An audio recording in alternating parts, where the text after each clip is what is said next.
chapter.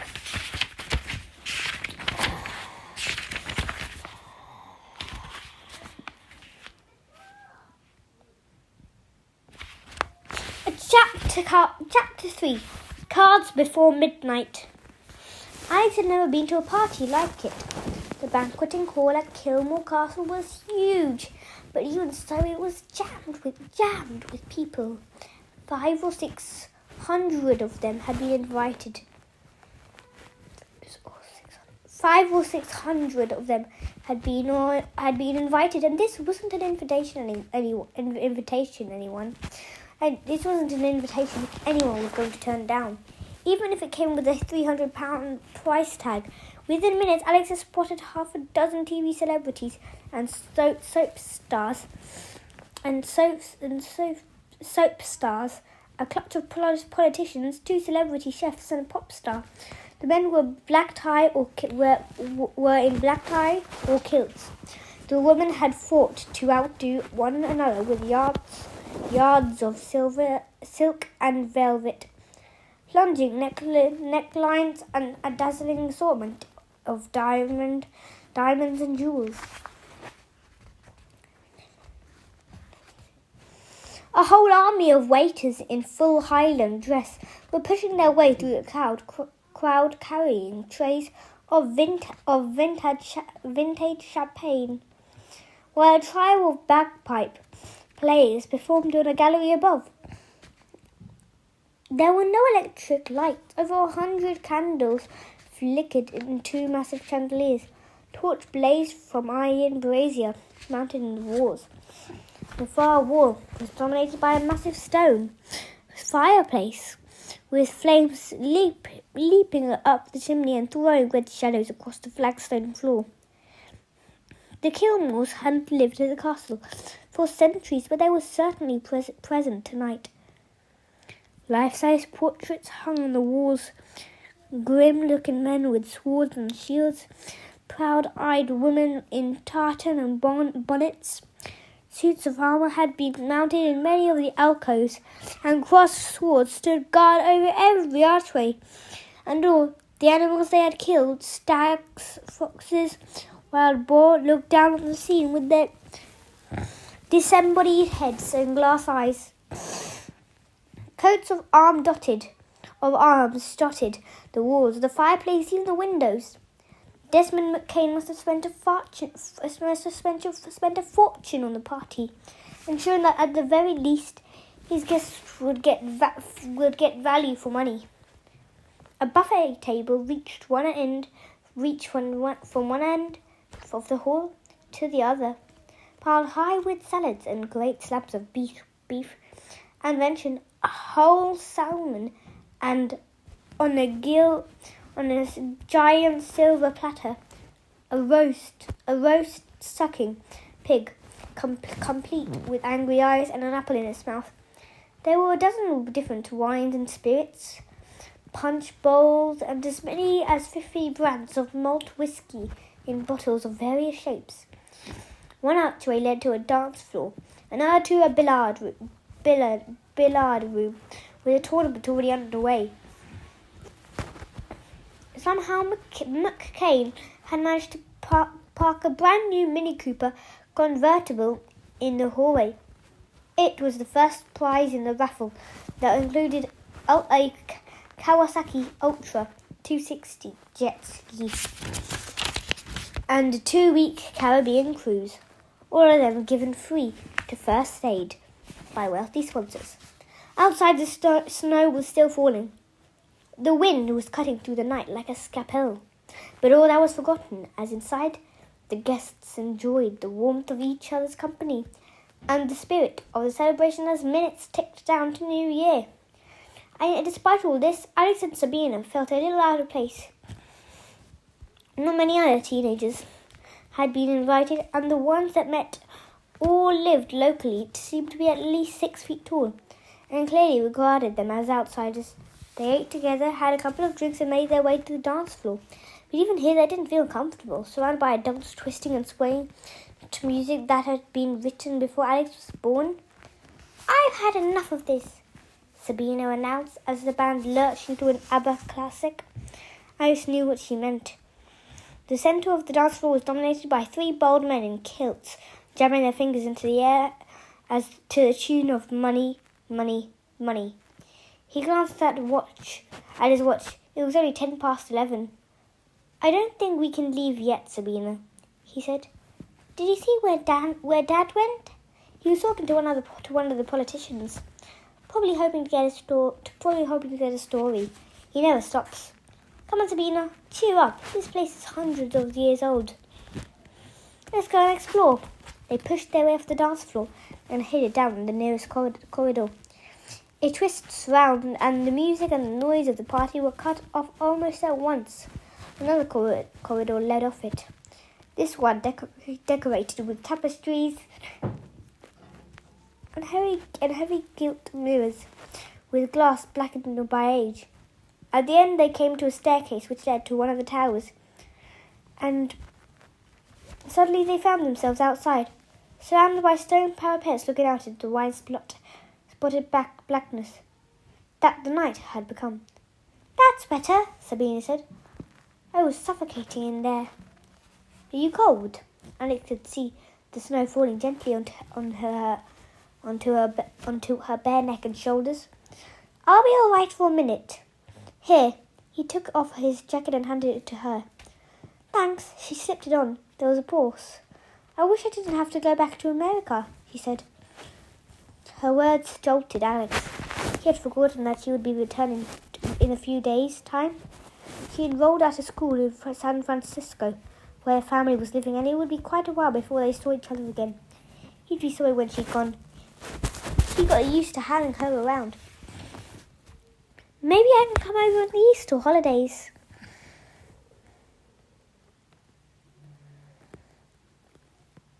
He said. "Have you been to San Francisco?" "Once. My uncle took me on a business trip. At least that's what he told me. He was probably working with the CIA, spying on someone or something." "Do you ever think about Damian Gray?" No, Alex shook his head. The question seemed to have come out of nowhere. He glanced at Sabina and was surprised that she was looking at him with something close to anger in her eyes. "I do. All the time. It was horrible. He was mad, and the way he died, I remember that for the rest of my life." Well, that made sense. Sabina had been there "I do, all the time. It was horrible. He was mad, and the way he died, I'll remember that for the rest of my life." Well, that made sense. Sabina had been there at the very end. In fact, she had been at least partly responsible for a sensational death. "I thought you just had said you were going to stop all that," she went on, "playing at being a spy." "It was never my choice," Alex replied. "And already I've told your dad I've stopped. It's not going to happen again." Sabine sighed. "San Francisco's great," she said. "Great shops, great weather, but I miss England." She paused. "I miss you." "I'll come out, I promise." "You'd better." They had only been outside for a couple of minutes, but in this weather it was more than enough. Alex could see the flakes of snow in Sabina's hair. "Let's go downstairs," he suggested. "Yeah, let's find Dad and get out of here. I want to get back to Mum. I'll go to the main hall. You look in the other rooms. If you ask me, this party sucks. All these men in kilts, and not one of them with decent legs." She handed him his jacket, and the two of them made their way back down the twisting staircase. They split up searching for Edward Pleasure. Alex watched Sabina hurry down the corridor. Then they went the other way, past more unsmiling portraits of long-dead ancestors. He wondered why anyone would want to live in a place like this. Maybe Desmond McCain needed someone to hide from the world when he wasn't trying to help it. He heard the murmur of voices, the clink of glass, and a woman laughing. He had come to a set of double doors opening into what had been the castle's library. There were shelves of leather-bound books that looked hundreds of years old and were surely never read. The library had been converted into a casino with card tables, a spinning roulette wheel, and croupiers in white shirts, waistcoats, and bow ties. As he walked in the roulette ball tumbled into its slot, and a loud clunk. The audience laughed and applauded, and the croupier called out, 18, red, even, and began to sort out the chips. There were almost 100 people playing the different games, most of them holding drinks, and one or two of them puffing on cigars. This was the only room in the castle where smoking was allowed, and a film of smoke hung in the air. Alex didn't mean to go in. He looked briefly at the cards sliding across the green baize, fresh chips stuck up in front of the roulette wheel. The men and women, some standing, some sitting, leaning forward, their faces flushed with excitement. The main focus of attention seemed to be at the far end of the room. There was a game in progress with 6 players, but one of them had just lost. Alex saw him throw his cards down with disgust and get up, leaving an empty chair. At the same time, the winning player laughed, a deep, rich sound that warmed the room. Desmond McCain. It had to be him. Alex would have known it even if he hadn't been the only black man there.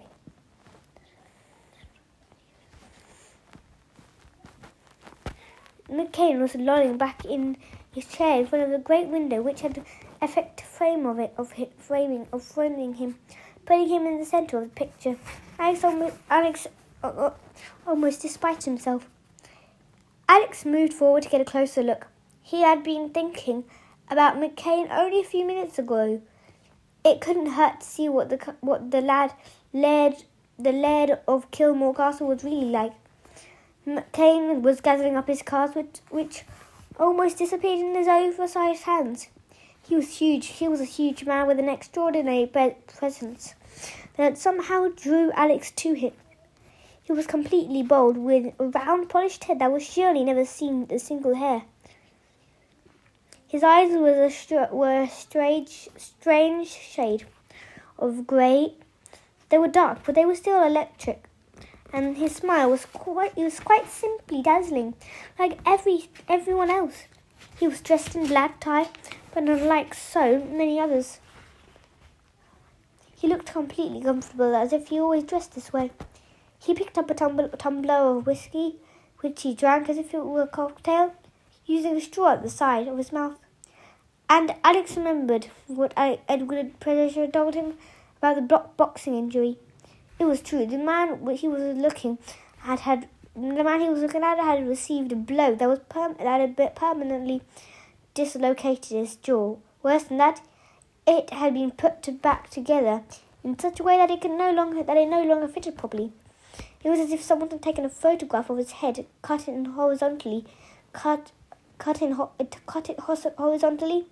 in half, and then fixed the two pieces a few millimeters apart. His eyes and nose were no longer exactly over his mouth.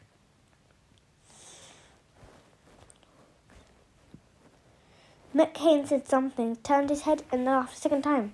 That was when Alex saw it. He was wearing a silver crucifix, not around his neck, but in his ear. It was 1 centimeter long, pinned into the lobe. The jewelry was very striking, setting against the intense dark skin. This man who wore his face openly, who dared to argue against it. Alex drew closely. The 6 of them had been playing a version of poker. Texas Hold'em, in which 5 cards turned face up and used by everyone at the table. And the stakes couldn't have been higher. Alex saw at once from the number of different coloured chips spinning across the table, marked £50, £100, even £500, even £500. Each one had been bought at its face value. The casino was using real money, where a percentage of the winnings go to first aid. And he could feel tension in the air, a scattering of cards, a few minutes playing at a time, and thousands of pounds could be changing hands. At the moment, McCain was clearly in the lead. There was a whole mountain of chips stacked in front of him. and only one of the players, a man with a shock of silver hair and thick, flashy face, came anywhere close. Anywhere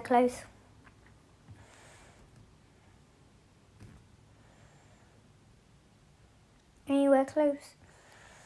McCain looked up and noticed Alex. At once the smile was there, drawing him in, making him feel like that the two of them had known each other for years. "Good evening," he boomed. "Welcome to the Kilmore Castle. You're Frankie a little young to be gambling, I'd have said. What's your name?" "Alex Ryder." "And I'm Desmond McCain. We're just about to play the last hand. Why don't you join us? It's all in a good cause, so I think we can turn a blind eye to the age limit." He gestured at the seat that had just been vacated. Alex could already hear that his broken jaw made it difficult for him to speak. Words beginning with F or R came out slightly distorted. "The cards have been quite interesting this evening. Let's see if they have anything more to say before midnight." Alex knew he was making a mistake. He was meant to be looking for Edward Pleasure. He had agreed with Sabina. They were going to leave, but it was almost as if McCain had challenged him. If he walked away now, he would look like a little kid who was out of his depth. McCain had won the last hand and was nearly stacking up all the chips, including those of the man who had just left. Alex sat down in the empty chair. "Good!" McCain beamed at him. "Do you know the rules of Texas Hold'em?" Alex nodded. "We're taking this very seriously. It costs £200 to join the table. That goes straight to first aid, and minimum bets are £50. Have you brought your pocket money with you?" A couple of other players laughed at Alex ignored them. Didn't bring him any money at all. "Then we'll let you off the entrance fee, and I'll stake you. This is the last hand of the evening, so 500 ought to be plenty." He slid the chips over. "It makes it more fun with more people, and you never know. You could win enough to buy yourself a new bicycle." With Alex making up the numbers, there were 6 players at the table, 3 men, 2 women, and him. McCain was at one end with a dark-haired woman. Alex vaguely recognized her as a television presenter at his side. Then came an elderly man who could have been a retired soldier, sitting rigidly with a straight back and a face fixed in concentration. The silver-haired man was beside him. He remembered Alex of an accountant or a banker. After Alex, the circle was completed by a Scottish woman with ginger hair, sipping champagne, even though it was clear she already had more than enough. The croupier shuffled the deck, and each player was dealt 2 cards face down. These were known as the hole cards. Alex learned the basics of the game, playing with his uncle Iron Rider and Jack Starboy at an age when other children were still reading nursery rhymes. Texas Hold'em is largely a game of bluff. You try to make pairs, 3 of a kind, a full house, and so on. But everything depends on your hidden cards. They may be great, they may be terrible. The secret is to make sure no one guesses either way. Alex watched as McCain raised the corners of his cards with his thumb and smiled, not even attempting to conceal his pleasure. Of course, it was possible that he was bluffing, but Alex sensed that this wasn't a man who was too clever when it came to hiding his emotions. Yet he had to have something good under there. High cards or a pair. Alex examined his own cards. There was nothing to get excited about, but he kept his own face blank. "Come on, then," McCain said. Now the betting began. Alex looked at the money he had been given, thinking about how many better ways to spend £500. McCain started the bidding with 100, and the TV presenter folded at once. "There's no point playing against you, Desmond," she said. She had a thick Scottish accent. "You always win. We are all running in the race," McCain said. But only one receives the prize." He laughed briefly. "That's Corinthians, chapter 9, verse 24. He turned to the soldier. "Are you in Hamilton?" Hamilton also folded. the accountant, Alex and the ginger-haired woman all slid their £100 chips in front of them. Croupier was a pale, unsmiling man in his late 20s. He looked uncomfortable having a teenager in the game, but dealt 3 more cards. The flop face up on the table, waiting while each player made another bet. When the last card had been dealt, this was what Alex was looking at, spread out on the green baize surface. J diamond, 7 heart, A flower, 9 love, J love. He had spent £300 to get here, betting against McCain. There were just 3 players remaining. The other woman had folded, leaving Alex and the accountant and McCain to fight it out. The fact that the arse of clubs had now been joined by a pair of jacks had made this an even more extraordinary game. McCain had asked if the cards had anything to say, and it seemed that they were screaming. If this had to be a green casino with more people at the table, their betting might have climbed to hundreds of thousands of pounds. Even so, it was going to be expensive. Alex had just £200 left, but the accountant had almost as much as McCain. And even with such high sums, it was obvious that there was still more to this than money. McCain was still relaxed, still smiling, but he really wanted to win the game. It was his party, his castle, his evening. It was a matter of personal pride. And the other people in the room had sensed it too. Alex realised that the roulette wheel had stopped spinning. Everyone had gathered round to the table to watch this strange contest. 2 men, a boy, and 5 white rectangles, which, combined with the turned-down cards, could mean so much or so little. Interesting cards, McCain muttered. If either you have another ace, you will have 2 pairs. You could win the entire pot. Why had he said that, Alex wondered. The odds of 2 pairs of poker are not huge. Why even mention it? Was he perhaps challenging them? Or could it be that he was trying to divert their attention? Suppose he had 3 of a kind. I'll tell you what, McCain went on. It's the last game of the evening, so why don't we have a bit of fun? McCain lifted his hands swiftly, touched 2 thumb tips together, and laid his palms flat on the table. There was a stir from the audience as he used his wedge to slid all the chips forward, the piles collapsing on top of one another, as at least £15,000 was spread across the table. 1 or 2 people clapped. Everyone knew what was happening here. It was all or nothing. This was one of the games that any serious gambler would remember for the rest of his life. I'm going to make it easier for you, McCain said. He ran her hands across his jaw as if he were trying to smooth it back into place. I know the 2 of you don't have enough money to match my bet, but I'm feeling charitable. He smiled at his own joke. Put all your money in and we'll call it quits. The accountant drummed his finger on the table. Are you trying to pretend you've got the 3rd jack, Desmond? He asked. He had a clipped, nasal way of speaking. His eyes were small and almost colourless, and Alex watched them dart from McCain to the cards on the table and somehow knew that he was about to make a mistake. I think you're bluffing, he went on. You're not just trying to scare us away. Well, it's not going to work. He set his own pile in the centre, the plastic chips mingling with McCain's. He'd added about £10,000 of his own. £25,000 in total.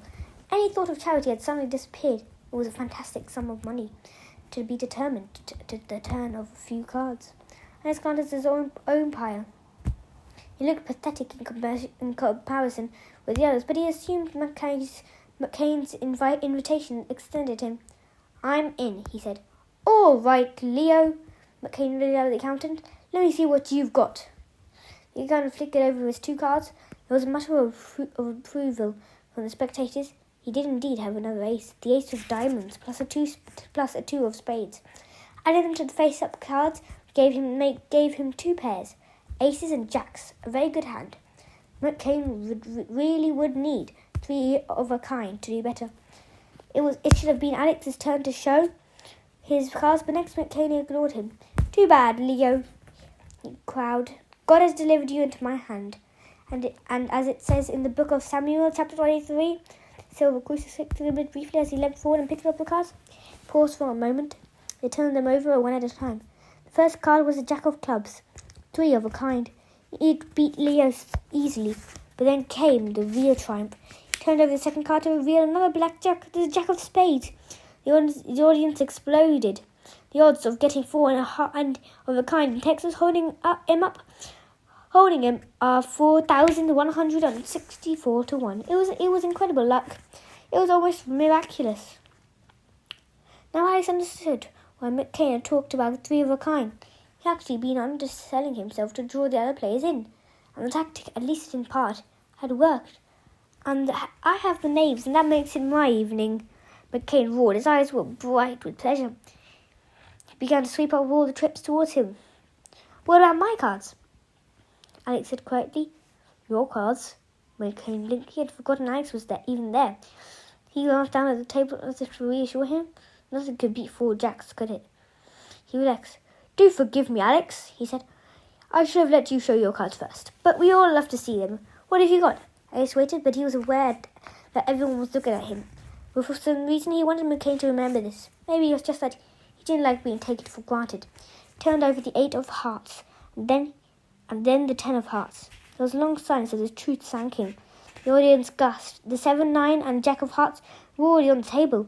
Face up, put them together with Alex's card, and he had a straight flush. 7, 8, 9, 10 jack. And in the rules of poker, a straight flush beats 4 of a kind. Alex had won! McCain froze with his hand still cradling the chips. And in that moment, Alex stared at the huge amount spread in front of him. They were all his. He had just won more money than he had owned his own life. Even so, he regretted what he had done. McCain was his host. This was meant to be his big night. He had just lost around £25,000 betting against someone who had been using his money in the first place. Worse than that, he had been shown up in front of a large crowd of his friends by an unknown 14-year-old. How would he take it? Alex glanced up. McCain was staring across the table with raw anger in his eyes. I'm sorry, Alex began, and McCain slammed his hands together as if to break the mood. At the same time, he leant back and roared with laughter. Well, there's a lesson in pride, he exclaimed loudly. For everyone to hear, I jumped in too quickly. I was too sure of myself, and it seemed I'd been undone by a child. Don't even remember inviting. Never mind, Alex, you've beaten me fair and square. He used his huge hands to push the chips away as if trying to distance himself from them. You can cash in the money with the croupier. I bet you must be the richest 13-year-old in Scotland right now. Actually, I'm 14, Alex said. I don't want the money. You can give it all to first aid. That drew a round of applause from the audience. McCain stood up. That's very generous of you, he exclaimed. Donated my own money to my own charity. He was joking, but there was an edge to his voice. I can promise you it will be well spent. He moved away from the table, a few people patting him on the back as he left. Alex glanced down one last time at McCain's cards.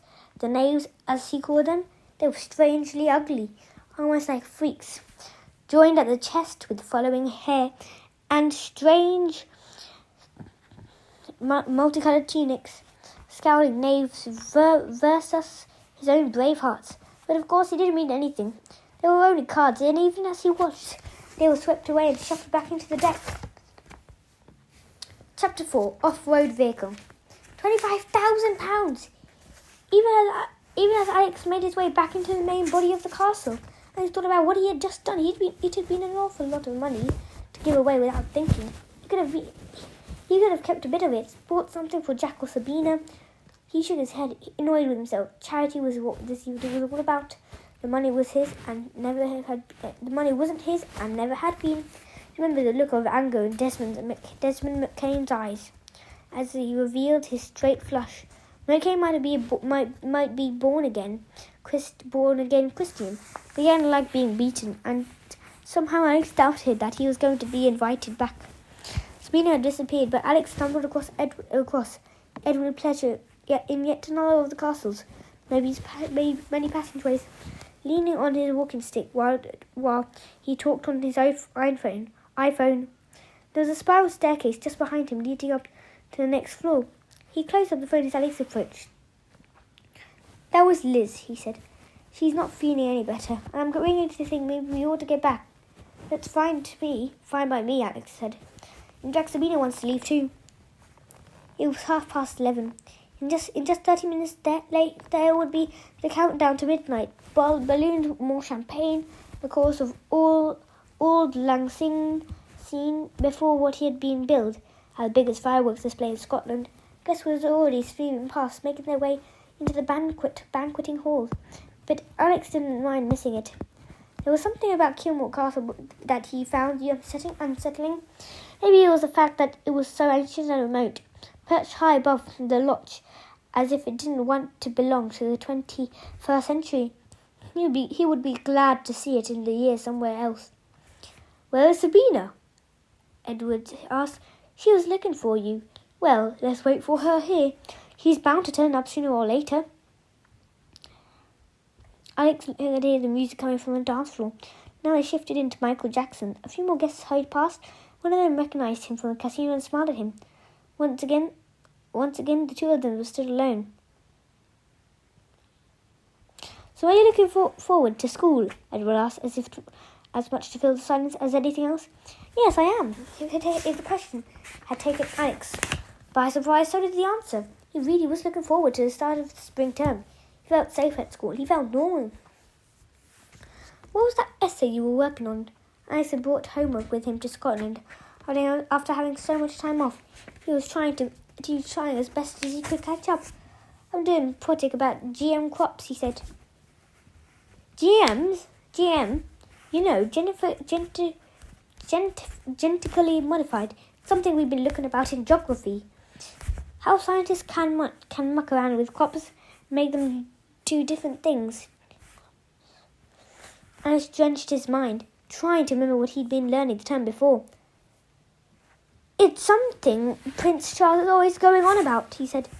"He's afraid they'll accidentally destroy the world.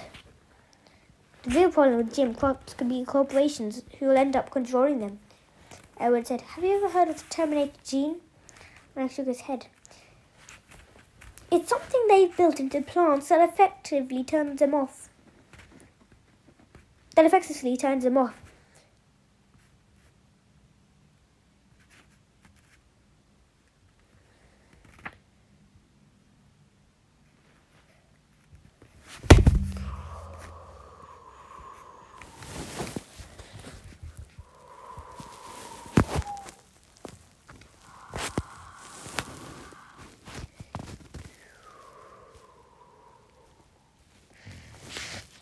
It stops them from reproducing.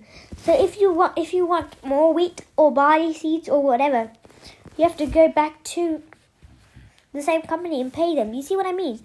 Whoever controls the genes could end up controlling the planet. It might be a good subject for me to write about myself. The real danger of genetically modified food." There was a sound of footsteps on the spiral staircase, and suddenly Desmond McCain was there, coming down towards them, sitting at the card table. I didn't realize how tall the man was. He was almost 7 foot tall, but built like an American football player with oversized shoulders and arms. Given his life story, he must have been at least 50, but he looked much younger. He obviously still kept himself in shape, and he was alarmed. He was trying to hide it, but it was there in his face. His eyes were clouded, and the zigzag that was his mouth. The cloud zigzag with his mouth was stretched tight. He had clearly overheard Alex and Edward talking, and something had disturbed him. But what? They had only been discussing Alex's homework. Edward Pleasure turned around.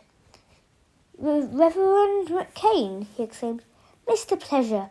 Miss McCain came to a halt. Alex saw the rapid calculations being made as he took stock of the situation. He was forcing himself to calm down. He walked down the last of the staircase. "I'm very glad you could make it to my little affair," he said. He gestured at Alex. "Are the two of you together by any chance?" "Yes. Have you met?" "Alex and I were playing cards for just a few minutes ago." McCain smiled and returned, but it was still straight and artificial. "If I had known he was your guest, perhaps I should have been more. I wouldn't have been so rash with my betting. He cleaned me out." They were now all standing on the same level, but McCain still loomed over them. "How's the article?" he asked. "It's finished. I hope it won't contain any unpleasant surprises." You won't have long to wait. I'll be out next month. Have you delivered it? Not yet. I'm looking forward to reading it. McCain examined the journalist as if the man was trying to read it. For a moment, neither of them spoke. Then McCain blinked, suddenly losing interest. But now you must forgive me, he said. I have a speech to make. Thank you very much. Thank you so much for coming to Kilmore Castle. It was very good to see you again, and a pleasure to meet you, Alex. He swept past them in the direction of the banqueting hall. Edward Pleasure was looking puzzled. What was that all about? He asked. I don't know. He hesitated. I thought he looked upset about something. I thought so too. Maybe he's worried about what you're going to do. Maybe he's worried about what you're going to write. He shouldn't be. I've already told you. I have nothing more to say, actually. I think he's quite a remarkable man. Take tonight for an example. All these people have come to here because of him. It's all for charity. He never rests. He stopped as Sabina appeared, hurrying down the corridor towards them. Dad, she said, I've been looking for you everywhere. Edward Pleasure put an arm around her. We're leaving, he said. Mum's still awake. We can toast the new year when we get in. They had left the coats by the main door, so they had no choice to leave through the banqueting hall. But now all the guests had assembled, and they were standing together, champagne glasses in hand, facing the gallery where the pipers had been performing and where McCain was about to make his speech. At least nobody would notice the three of them leaving early. Alex and Sabina followed Edward Pleasure and made their way down the side of the buffet table, which had been partly cleared out on their way out. There was suddenly a fanfare, a single trumpet standing at the back of the hall, his instrument glowing cold in the candlelight. The notes echoed across the chamber, and the guests stopped talking and looked up expectantly. McCain appeared in the gallery. Two of the Highland pipers flanked him a guard of honour. I couldn't help wondering if they were about to burst into tune, but they stood back as McCain reached the front and looked down at the crowd. I wanted to thank you all for coming, he asked, his voice booming out. I'll be brief. It's midnight in exactly 20 minutes, and that's when the party really gets going. For those of you who stay, the course will be serving haggis, neeps and tatties, and then a good Scottish breakfast to see you off. And the champagne will be flowing all night.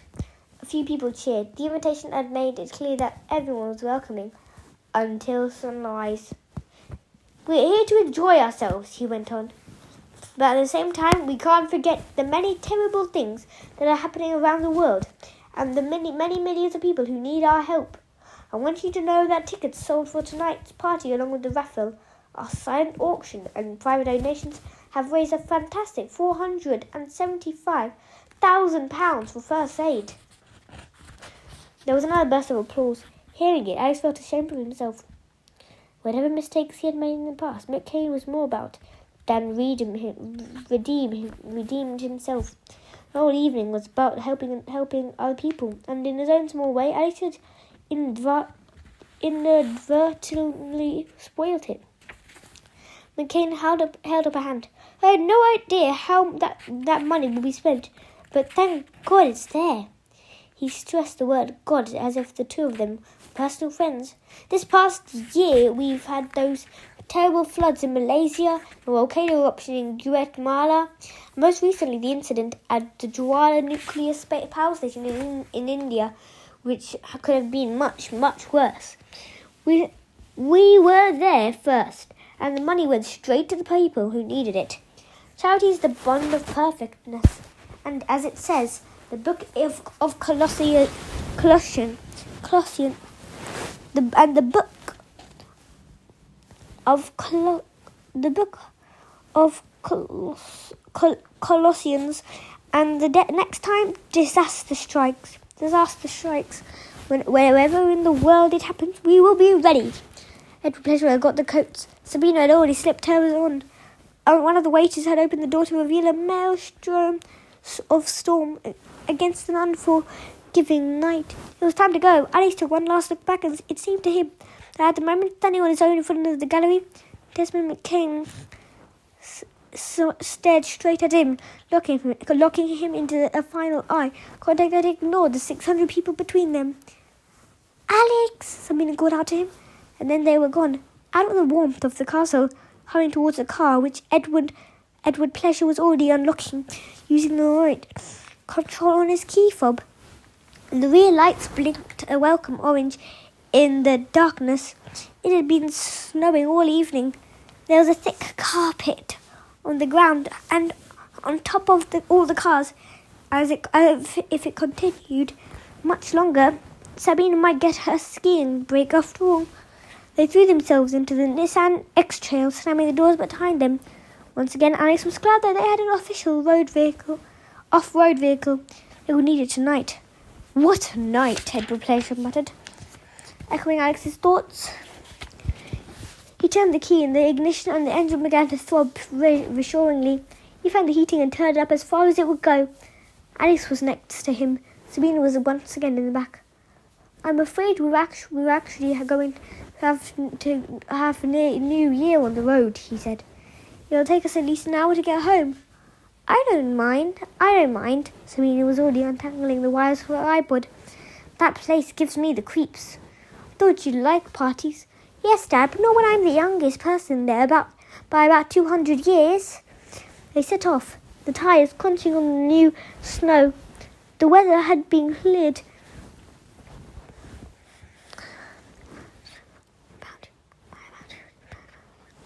The weather had briefly cleared, which was just as well. Edward Pleasure was sneaking all of his visibility he could get to negotiate his way down the series of hairpin bends that led to the main road beside the lodge. Alice took one last look at the great bulk of Kilmore Castle.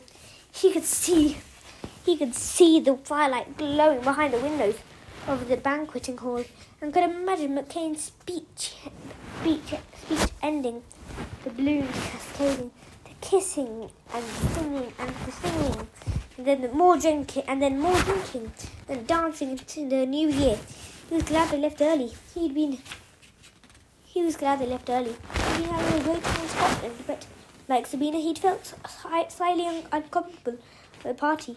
He loosened his bow tie and pulled it off. He'd prefer to spend the evening at his home. The accident was so sudden, so unexpected that none of them even realized what was happening until it was almost over. Finally, it was as if the journey down the hillside had been broken into a series of pictures. Then Edward Pleasure changing gear as the car picked up speed. How fast were they going? No more than 25 miles per hour. The headlights were shooting out, two separate columns, distinct from each other. Sabina said something, and Alex half turned round to answer her. And then there was a loud crackling sound. It seemed to come from a long way away, but that wasn't possible. It had to be something in the engine. The car turned and lurched crazily to one side. Sabina cried out. There was nothing anyone could do. It was as if a giant hand had seized the back of the car and swung it around like a toy. Alex felt the tyres slide helplessly across the road. Edward wrenched the steering wheel the other way, but it was useless. They were spinning around out of control. The night sky rushing towards them, and then, knowing when the tyres left the icy surface, and with a surge of terror, Alex knew that they had come off the edge of the road, that they were in the air with the black frozen waters of Loch Arcade far below. For half a second, the car hung there. Then it pitched forward and plunged down. Death! Right, everyone. Thank you for listening to this. And goodbye, everyone. And thank you for listening to this. Actually, you know what? Let's carry on reading. Chapter 5, Death and Champagne. They couldn't stop. There was nothing they could do. The last thing I saw was Edward Pleasure clutching steering wheels as if he had been electrocuted, his arms rigid, his eyes staring outside. The world had turned upside down. Headlights were bouncing off the surface of the lodge, which was rushing towards them, covering the front window. They hit the water. The actual impact was brutal, whipping them forwards and backwards at the same time. Alice realized that there must be a thin coating of ice stretching across the lodge. He heard it and felt it splinter. It was like splashing through a mirror into another dimension. The car didn't float even for a second. Carried on by its momentum, it plunged into the darkness, huge tentacles of water reaching out and drawing it in. Real-world Scotland and Castle and New Year was wiped out as if it had never existed, to be replaced by nothing. All the lights in the car had gone out. It was as though steel shutters had fallen on the other side of the window. Alice would never have believed the darkness could be so total. Something was pressing against him, smothering him. He panicked, punched out with his fists, trying to get whatever he was at him. He couldn't breathe. What was this huge thing pushing him back into his seat? Where had it come from? He forced himself to think straight, fight against this sense of blind terror. It was the airbag. That was all. It must have been activated at the moment of impact. Air. He was going to need it. They were still sinking, getting deeper and deeper. He couldn't see anything, but he could feel the pressure in his ears. There was no let up. It was getting worse and worse. How deep was Loch? Some of these Scottish lakes continued down for hundreds of meters. They would keep going until they reached the bottom, and that was where they would die. What had seconds before? What had seconds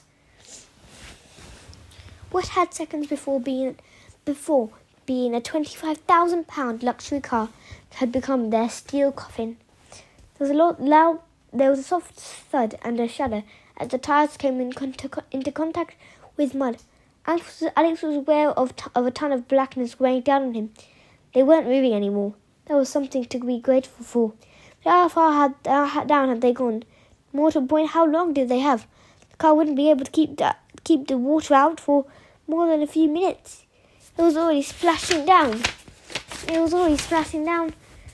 Onto his feet, presumably coming through the air vents. The water was freezing cold, numbing the flesh at first touch. Already it was over his ankles, as if his legs were being taken away from him, one inch at a time. Alex! It was Sabina's voice coming from the back seat. He sounded a mile away. Are you okay, Sabina? Yes, I think so. What about Dad? Edward Pleasure hadn't spoken since they had left the road. Alex reached out and found him. The journalist was resting against his own airbag, unconscious, injured, perhaps even dead. It was impossible to say. Alex couldn't see anything. He drew his hand back and held it in front of his face, so close that it was brushing against his nose. He couldn't see it. It was impossible to breathe normally. His heart was racing, trapped inside him, as he was trapped inside in this car. He couldn't deny it. He was terrified. He swallowed hard and somehow managed to speak. Your dad's unconscious, he said. What happened? He could hear the tears in Sabina's voice. Like him, she was struggling for control. I don't know. What do we do? It should have been a silent tear at the bottom of the arcade, but Alex was aware of noise all around him. The engine was ticking and clanking as it cooled. There were strange ghost-like echoes coming from the lake itself, and the sand was groaning as it fought against pressure outside. And most terrible of all, a steady stream of water continued to seep into the car. It was still climbing. Alex felt it rise over his knees. A blanket of ice. He was sure that the water had only been at ankle level a few moments ago. But time didn't exist down here. Minutes were hours, and whole life could be over in seconds. There was a sound of fumbling in the back. Then Sabina spoke again. Alex, the door's locked. Don't even try to open it. Different thoughts were spinning uselessly through his mind. Then a sound might have a self-locking system. If the doors had locked themselves electronically, it would be impossible to get out. There was no point in getting out anyway. Inside or outside, they would die. What are we going to do? Alex was still blind. He reached up, hitting his hand on the ceiling. Where was the light switch? Over the mirror. He found it and turned it on. Nothing. Of course, the car's electrical circuits would have flooded. But then he remembered. Edward Pleasure had consulted a map just after they left Hawk's Lodge, and he used a torch. Where had he put it? He pushed the airbag out of the way. He was still cradling it in his lap, and felt for a glove compartment. Somehow he managed to get it open, and more water poured out. Good, they couldn't have more than a few minutes left. The water had risen over the edge of his seat, rushing between his legs. It was unbelievably cold. The whole lower part of his body no longer belonged to him. The water was already climbing up his stomach. Soon it would cover his head. But he had found what he was looking for, a heavy rubber cylinder. Edward's torch he flicked it on, and to his utter relief, it worked. The beam leapt out of his hand. Alex experienced more than enough in the past year, but he would never forget what he saw right then in the uncertain light of the torch. It was the perfect nightmare. There seemed to be no way out. The car was already half filled with water, which looked as black and as thick as oil. It was now pouring out of the ventilation ducts in two steady streams. Outside the windows there was nothing. The glass didn't even look like glass. They could have been buried alive rather than the deep under surface of charcoal. It could have made up no difference. The two airbags took up most of the space in front of the car. Edward Pleasure was slumped against a great gash on the side of the head where he had somehow knocked himself out. Alex undid his seatbelt and twisted round. Sabina was looking more frightened than he had ever seen her.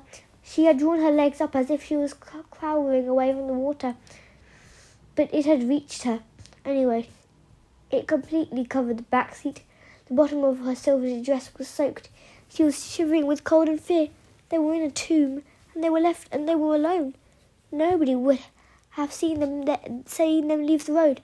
Nobody would ever find them. It would simply be that they had vanished into thin air. Alex!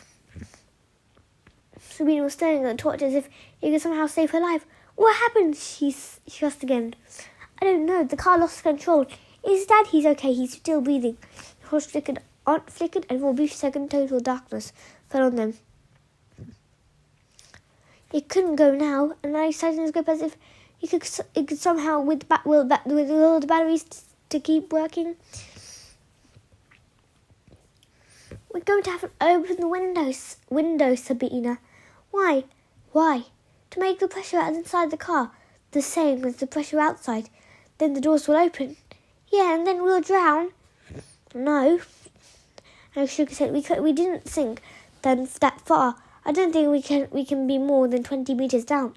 20 meters is a long way, Alex.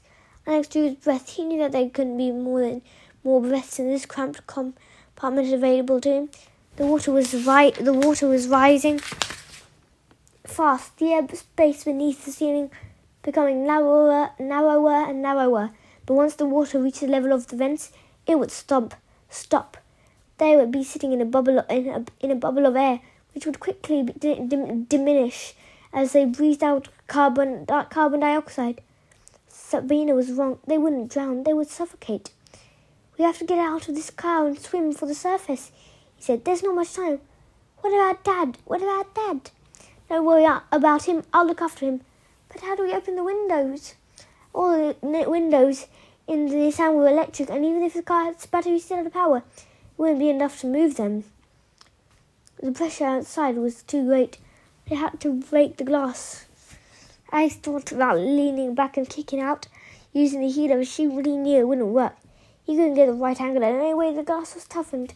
He didn't never have the strength. He needed a hammer or an axe, something metal, a fire extinguisher. There wasn't one. Golf clubs, and Pleasure had brought golf clubs with him, but they weren't in the car. He'd left them back at Hawk's Lodge. And I remembered. Sabina, where's your dad's walking stick? It's here. Pass it to me. He couldn't keep the panic out of his voice. He could feel the second stick ticking away. Sabina handed it across, and Alex quickly examined it. The handle was metal and shaped like a duck's beak. He could use it like a hammer, except the stick was too long. He didn't have enough room to swing it. It would have to be shorter. How? Take this, he added the short torch to Sabina. Shine it on me. What are you doing? He didn't answer her. He fed the walking stick through the steering wheel, slanting it diagonally across the dashboard so that the tip was in the far corner. The bulk of the walking stick was now in front of him. Using all his strength and his own body weight, he slammed forward, pushing against the stick. There was a creak of straining wood, but the stick held. The water was rising over his chest. He could feel its grip, as cold as death. He tried again, and this time it was successful. The walking stick snapped in half. There was no time to lose. He dropped the bolt's bottom half and took the splintered end in his hand. Now he had something like a hammer, about half a metre long. I'm going to break the window, he shouted. Take a deep breath as soon as the water's over your head. You'll be able to open the door. Sabina nodded. She was either too cold or too frightened to speak. Alex clutched the walking stick. Then at the last minute he remembered something he had learnt from his day scuba diving with his uncle. Don't hold your breath, he exclaimed. It was one of the most common reasons for a diving accident. If Tia and Sabina held their breath as they rode through the different pressure levels. They would end up puncturing their lungs. So as fast as you can, remember to hum as you go. Hum. What do you want me to hum, Alex? Old Lang Syne? Alex always smiled. Sabina could only Sabina could still make jokes at this time, like this. Hum anything, Sabina, she said. As long as you're humming, your lungs will be open. He unfastened Edward's seatbelt and checked that the driver's door was unlocked. The car was feeling more slowly now. There couldn't be much more oxygen left. He tightened his grip on the broken walking stick, then swung it with all his strength, aiming for his own passenger window as high as possible. The dark beak handle slammed into the glass. Sabina had pointed the torch towards him, and he saw a series of spidery cracks. Water oozed into the window held. Was it his imagination, or was it already getting more difficult to breathe? He had seconds left. He swung the makeshift hammer again. Then once more on the third stride, the window shattered. Alice was almost torn up from his seat by the torrent of the water that came rushing in, filling up the available space. The torch died and the blankets returned, so suddenly that he wondered if the force of the water had knocked him out. But he was still conscious, still thinking. Had Sabina managed to open her door? There was nothing more he could do to get himself out. He had to get himself out. And Edward Pleasure, fumbling blind, and he searched for the door handle. He underestimated just how powerful the rush of the water could be. There were iron bands around his chest, crushing him, trying to empty his lungs. He squeezed the handle and felt the door open, and once he lurched sideways, fighting his way out of the car. But he didn't dare go too far. Everything was black. If he lost contact with the car, he would never find it again, and Edward Pleasure would drown.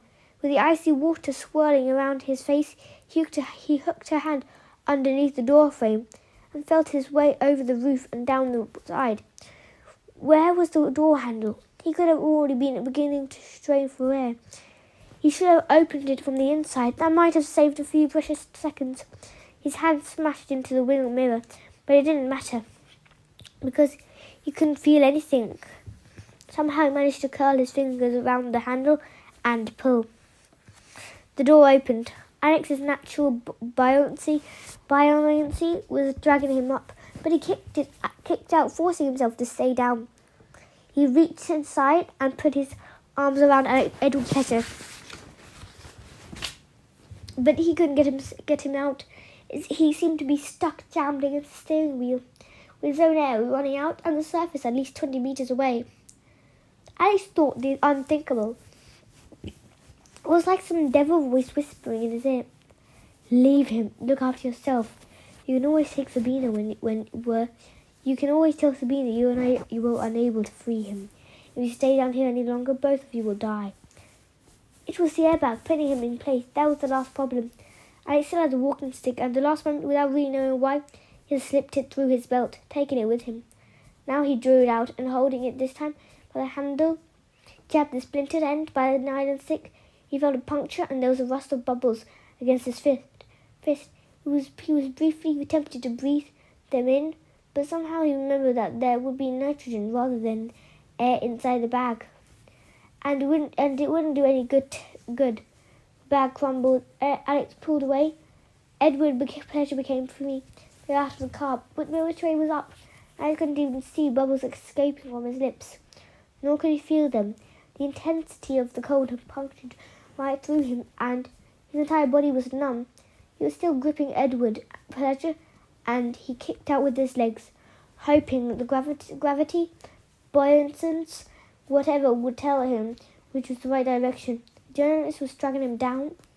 He was a dead weight in Alex's arms, and once again the voice was in his ear. Let him go. Forget him. Save yourself. But he just gripped all the tighter, kicked and kicked again. Alex was following his own advice and humming, not a tune, more as a soft moan of despair. Suppose he was wrong? Then his sound could have plunged 30 meters or even 50. He looked up but saw no light, no sign of the surface. He didn't feel as if he was making any progress. What about Edward? How could Alex be sure he was still alive? His chest was beginning to ache. His lungs were screaming for air, and Alex knew that he wouldn't be able to resist them much longer. It would only have taken him 30 seconds to clamber across the car. Another 30 to get Edward out. Perhaps a minute since then. Surely he could hold his breath longer than that, but not in this cold. The icy chill of Loch Archaic had weakened him. It was all over. His humming faltered and stopped. There was no more air to come out. With a sob of pure despair, Alex opened his mouth and breathed air. He didn't even know how, but when he reached the surface, he hadn't felt his shoulder break through the ice. Somehow, he was just there, and his vision cleared. He saw the blurred outline of the moon lost behind the clouds, and the scatter of still falling snow. He had to struggle to keep Edward Pleasure's head above water. He only wondered with a sense of dread if the rescue had all been in vain. He wasn't sure that Sabina's father was still breathing. He looked horribly like a corpse. And where was Sabina? Alex tried to call her name, but he was too frozen. His chest, his vocal cords, he jerked under the water. There was Kilmore Castle, flooded high above him. The shore was about 20 meters away. He hadn't made it. She hadn't made it. Ah! No, he was wrong. There was a splashing sound as the black surface of the lake parted. Suddenly Sabina was beside him, light rippling around her. Her face was white, her long hair had come loose and was trailing in the water. She had tried to call his name. But it was too much for her. The two of them stared at each other, saying more with their eyes than they could have even imagined with the words. Then Sabina reached out and took hold of her father. Sharing the weight, the two of them began an awkward stumbling to swim to dry land. Even as they went, Alex knew that their ordeal wasn't over yet. They hadn't drowned, but they could still die of cold. Their body temperature would be dangerously low. Once they were on the shore, they would have to find help, and quickly, before the entire system shut down. But how Kilmore Castle was too high up, not far away. None of the guests would be leaving it, and Edward Pleasure needed immediate attention, unless it was already too late. There was a loud bang, and for a horrible moment, Alex thought that someone was shooting at them. But a second later, the sky exploded with a blaze of white and silver, and he realized McCain had launched his first fireworks. So this was New Year, and what a way to begin it. With this hideous midnight swim, all around him the water shimmered with a brilliant array of colours. As the display continued overhead, he could imagine the guests sipping their champagne, wrapped up in battlements with the usual oohs and ahs, as each 500-pound missile was outdone by the next. What would they think if they could see what was happening below? Death and champagne. It seemed incredible that the two could be so close, existing side by side. It took them 5 minutes to reach the water's edge, and climbing out into the shore was a horrible, brutal experience. It was covered in shingles, slate, grey and jagged. No feeling had yet returned to Alex's arms and legs. He was filthy, coated in some sort of oily film. Water was still screaming on his face. It was in his eyes and mouth. He must look barely human. But his only thoughts were for Edward Pleasure. Helped by Sabina, he turned the journalist onto his back, then knelt beside him. From the time he had spent in the beacons, he'd been trained by the SAS, hadn't included life-saving. Fortunately, he'd learned that at school. There was a hiss and scream from the rocket, and for a second the sky blazed red, illuminating Alex's face.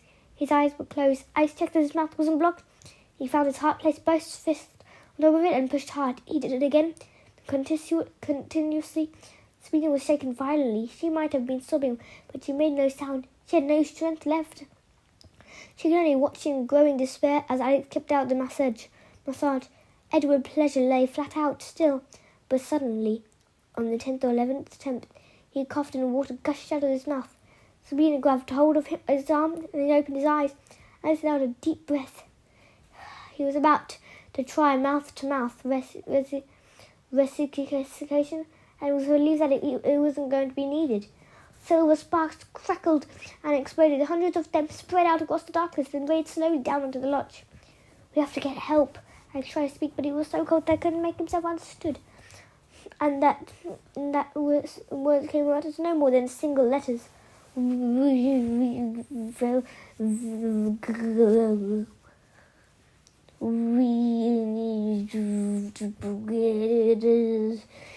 His whole body was out of control. His teeth were shattering. The muscles in his neck and shoulders seemed to be locked rigid. He could see the snow setting on Sabina's hair. He had never been so cold. A few more minutes out here, and the three of them would freeze solid. But the greatest miracle of the night was still to come. Alex heard the sound of footsteps on the shingle and turned round. There was a man hurrying towards them, carrying a blanket. He had appeared as if it was magic. In fact, it seemed so unlikely that he was there at all. And Alex wondered if he was hallucinating. It was impossible to make out the man's features, the shifting colours of the night. But vaguely, Alex registered that he wasn't dressed in black tie. He wasn't a guest from the party. The man reached them.